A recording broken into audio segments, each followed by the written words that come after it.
हाँ जी, good morning to all. चलो आप नेक्स्ट करते हैं। सब तो पहला है र। र क्या है? र को हम क्या बोलते हैं? प्रकम्पी व्यंजन भी बोलते हैं। र को हम क्या बोलते हैं? प्रकम्पी व्यंजन भी। अब हम इसे प्रकम्पी व्यंजन क्यों बोलते हैं? जिसके उच्चारण में जीभ तालू से लुढ़क कर स्पर्श करती है, मतलब हमारी जो जीभ होती है वो तालू से लुढ़क कर स्पर्श करती है, तो हम उसको प्रकम्पी व्यंजन बोलते हैं। और ये ऐसे कब होती है? जब हम र व्यंजन का उच्चारण करते हैं। नेक्स्ट है हमारे पास ल। ल को हम क्या बोलते हैं? ल को हम पार्श्विक भी बोलते हैं।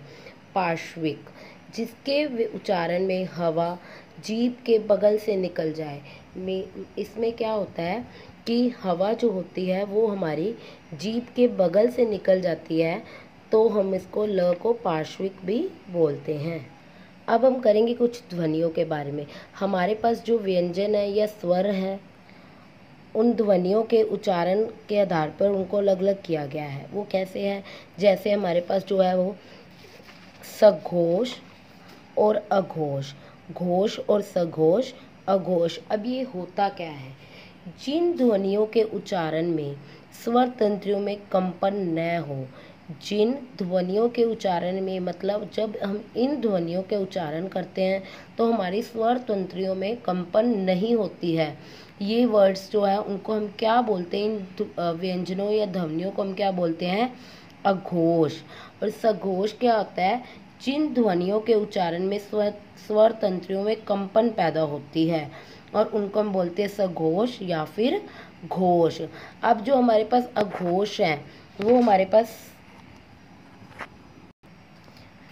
जिन ध्वनियों के उच्चारण में स्वर तंत्रियों में कंपन होती है उसको हम बोलते हैं अघोष व्यंजन, और जिन ध्वनियों के उच्चारण में स्वर तंत्रियों में कंपन होती है उन्हें हम बोलते हैं सघोष या फिर घोष।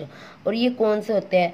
अब जो हमारे पास वर्ग थे, हमने किए थे ना वर्ग, च वर्ग, क वर्ग, त वर्ग, ट वर्ग, प वर्ग, ये सारे व्यंजनों में से जो फर्स्ट वर्ड होता है हमारे पास और सेकेंड, ये क्या होते हैं? ये वर्ग है। सपोज करो क ख ग, इसको हम क्या बोलते हैं?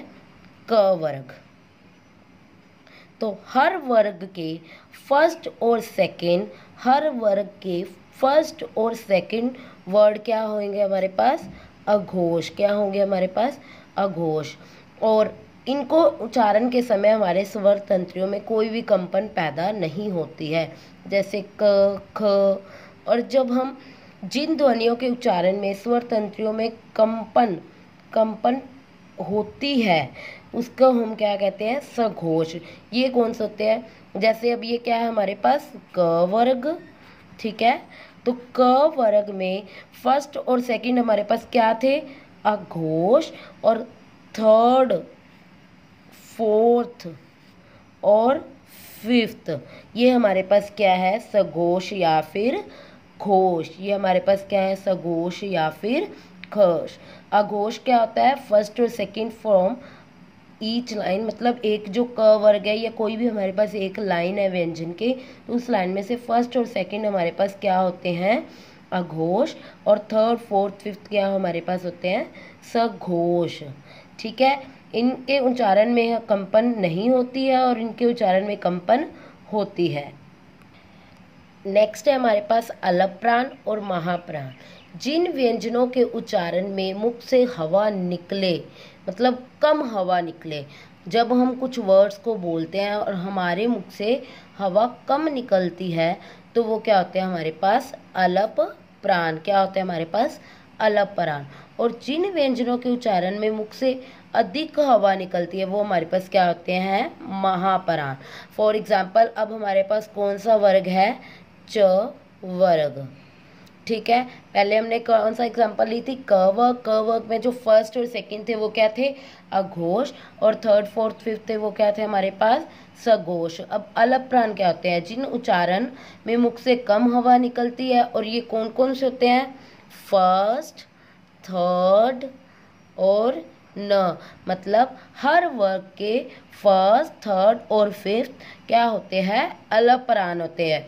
अब जैसे आपके पास एग्जाम्पल है, क वर्ग वाली लाइन है, क ख ग ग ड़, तो इसमें कौन से होंगे, क ग और ड़, ये हमारे पास क्या होंगे, अल्प प्राण होंगे।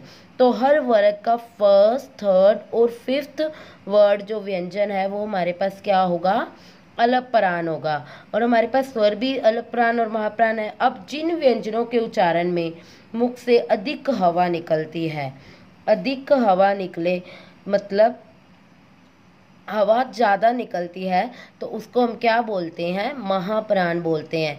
ये क्या होता है, अब हमारे पास कौन सा ये वर्ग है, ट वर्ग। ठीक है, पहले हमने क वर्ग में से एग्जाम्पल ली, अब च वर्ग में से ली, और अब हम लेंगे ट वर्ग में से। और हर वर्ग का सेकंड और फोर्थ मीन्स ठ और ड, इसमें जो सेकंड और फोर्थ वर्ड है वो हमारे पास क्या है, महाप्राण है। क्या है हमारे पास, महाप्राण है। तो एक बार रिपीट करते हैं, फर्स्ट और सेकंड फ्रॉम ईच वर्ग, मतलब हर वर्ग के फर्स्ट और सेकंड हमारे पास क्या है, अघोष है। थर्ड, फोर्थ और फिफ्थ हमारे पास सघोष है। और फर्स्ट, थर्ड और फिफ्थ हमारे पास अलप प्राण है। और सेकंड और फोर्थ हर वर्ग का हमारे पास क्या है, महाप्राण है। कुछ अघोष अलप प्राण भी हो गए, कुछ सघोष महाप्राण भी हो गए। वो हम एग्जाम्पल्स के या क्वेश्चंस में हम डिस्कस कर लेंगे कि वो मैम मतलब मेरा कहने का क्या मतलब था उसमें से। ठीक है, तो नेक्स्ट करते हैं। हाँ जी, हमने पीछे कुछ किया था ना कि व्यंजनों की टाइप्स की थी, उसमें एक क्या थे, उष्म व्यंजन थे। उष्म व्यंजनों को हम क्या बोलते हैं, संघर्षी व्यंजन भी बोलते हैं। ठीक है, उष्म व्यंजनों को हम क्या बोलते हैं, संघर्षी व्यंजन भी बोलते हैं। तो उष्म व्यंजन कौन से थे हमारे पास, य, श, स, ह। तो इनको ये क्या होते हैं, श, श और स, ये हमारे पास क्या है, अघोष और महाप्राण। ये हमारे पास क्या है, अघोष और महाप्राण। ठीक है, और ह हमारे पास वो क्या है, हमारे पास सघोष और महाप्राण। ये देखो वो क्या हमारे पास पहले 5 लाइनें आ जाती है, तो 5 हमारे पास 25 जो है स्पर्शी व्यंजन है, तो उनका हमने अलग से बता दिया था। तो ये हमारे पास उष्म व्यंजन है, इसका हम बता रहे हैं कि ये क्या है हमारे पास, श षटकोण, स, ह, ये हमारे पास क्या है, अघोष महाप्राण है। और ह हमारे पास सघोष महाप्राण है। और य, र, ल, व, ये क्या है हमारे पास, सघोष अल्प प्राण है। ये महाप्राण नहीं है, ये अल्प प्राण है। इनकी डिस्क्रिप्शन अलग से दी हुई है, तो ये आपको मैंने क्लियर कर दिया कि ये क्या क्या है। नेक्स्ट करते हैं। हाँ जी, अब कुछ वर्ण हमारे पास ऐसे भी होते हैं अयोगवाद, जो बिना आधार के नहीं बोले जा सकते हैं। ठीक है, स्वर है जो हमारे पास, स्वर हम सभी बोल सकते हैं, पर ये दो जो स्वर है हमारे पास, ये 2 वर्ण है हमारे पास जिनको हम बिना किसी आधार के नहीं बोल सकते। ये है हमारे पास अ और अनुस्वार और विसर्ग। ठीक है, अनुस्वार क्या होते हैं, अनुस्वार को शीर्ष बिंदु वाला वर्ण भी कहते हैं। अनुस्वार को शीर्ष बिंदु वाला वर्ण भी कहते हैं। और विसर्ग को क्या कहते हैं, पार्श्व बिंदु वाला वर्ण भी कहते हैं। अनुस्वार को क्या कहते हैं, शीर्ष बिंदु वाला, और विसर्ग को पार्श्व बिंदु वाला।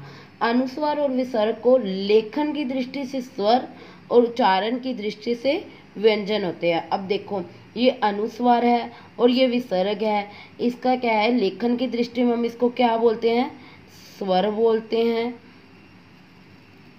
और उच्चारण की दृष्टि से हम इसको क्या बोलते हैं, व्यंजन बोलते हैं। मीन्स कि अ और अ ये हमारे पास स्वर है, अगर हम इसको लिखते हैं और अगर हम इसको किसी के साथ यूज कर देते हैं व्यंजन के साथ, तो वो हम क्या हो जाता है, ये व्यंजन हो जाता है। तो वही बता रहे हैं, अनुस्वर और विसर्ग लेखन की दृष्टि से स्वर और उच्चारण की दृष्टि से व्यंजन होते हैं। चलो अब हम इसके कुछ क्वेश्चन डिस्कस करते हैं, फिर आपको ये और क्लियर हो जाएगा टॉपिक। हाँ जी, तो फर्स्ट क्वेश्चन है हमारे पास, निम्न में से अलप प्राण वर्ण कौन से हैं। अलप प्राण मैंने कौन से बताए थे आपको, फर्स्ट, थर्ड और फिफ्थ। जो भी है हर वर्ग का फर्स्ट, थर्ड और फिफ्थ हमारे पास क्या है, अलप प्राण है। अब देखो छ क्या है हमारे पास, सेकंड है, च, छ, तो ये तो हमारे पास क्या है, हो ही नहीं सकता, तो इसका तो हमने क्रॉस ही कर दिया।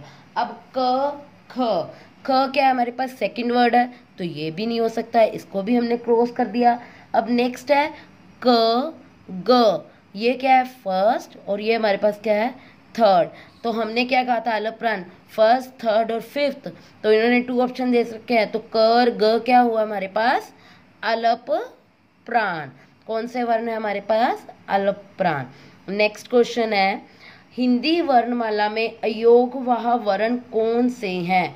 देखो मैंने आपको बताया था ना कि लेखन की दृष्टि से अयोगवाह जो हमारे पास क्या है वो स्वर होंगे, ठीक है। अब कौन से स्वर हैं, देखो अ आ ई उ, ये तो हम क्या सारे क्या करते हैं, ये स्वर हैं, हम इनको मतलब अलग से भी लिख सकते हैं और इनको किसी के आधार की ज़रूरत नहीं होती है। बड़ी जो ये है अनुस्वार और विसर्ग, इनको क्या है आधार की जरूरत होती है व्यंजन में लिखने के लिए। तो ये हमारे पास क्या है अयोग वह वर्ण है। नेक्स्ट क्वेश्चन, निम्न में से कौन सा घोष वर्ण है, निम्न में से कौन सा घोष वर्ण है। मैंने आपको बताया था कि घोष और सघोष ये दोनों एक ही चीज है। घोष और सघोष, अघोष अलग था जिसमें क्या था हमारे पास अघोष में हर वर्ग का फर्स्ट और सेकंड वर्ड जो है वर्ण जो है वो हमारे पास क्या था अघोष, और हमारे पास थर्ड फोर्थ फिफ्थ हमारे पास क्या था सबका सघोष या फिर घोष। तो अब ख जो है हमारे पास क्या है सेकंड वर्ड है, तो ये तो हो ही नहीं सकता है। अब च क्या है, च भी फर्स्ट वर्ड है, तो ये भी नहीं हमारे पास हो सकता। अब ठ क्या है, ठ भी क्या है हमारे पास ठ, तो सेकंड वर्ड है, ये भी नहीं हो सकता है। और जो म है ये हमारे के पास क्या है लास्ट में आता है, फिफ्थ वर्ड है, तो ये हमारे पास क्या है घोष वर्ण है। नेक्स्ट क्वेश्चन, हाँ जी नेक्स्ट क्वेश्चन है अघोष वर्ण कौन सा है। अघोष वर्ण, अघोष, अब देखो अघोष मैंने क्या बताया था फर्स्ट और सेकंड वर्ड अ ज ह और स, जो देखो अ तो यह नहीं है। नेक्स्ट है ज च छ ज नहीं, एक, हाँ जी, तो ये जो हमारे पास ह है, ह भी हमारे पास क्या है वो भी नहीं है, क्योंकि ये क्या था हमारे पास सघोष था ह, मैंने आपको अलग से बताया ही था।